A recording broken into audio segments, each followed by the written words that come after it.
દુઃખ આવે છે એ કંઈ એમણે આપણને પ્રારબ્ધ યોગે કરીને આપવા છે એવું નથી. પ્રારબ્ધ તો ભગવાનના કંટ્રોલમાં આવી ગયા છે.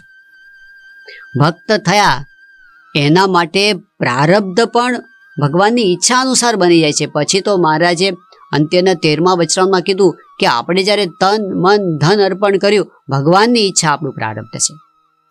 હવે કાળ કર્મ માયા ભક્તને દુઃખી કરવા સમર્થ નથી, ભગવાનની ઈચ્છાથી આવે છે.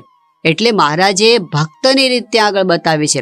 મહારાજ કે આપણે જ્યારે ભગવાનના થયા અને બધું ભગવાનના હાથમાં છે, એમની મરજી વિના સૂકું પાંદડું પણ હલતું નથી, કાંઈ જ થતું નથી, તો પછી હવે આપણે નિશ્ચિંત થઈને જે પરિસ્થિતિ રાખે છે એને ભગવાનનો પ્રસાદ સમજીને સ્વીકારવાનું છે. મહારાજે તો ત્યાં એવી વાત કરી કે આપણે જ્યારે તન મન ધન ભગવાનને અર્પણ કર્યું ત્યારે ભગવાનની ઈચ્છા એ જ આપણું પ્રારબ્ધ છે.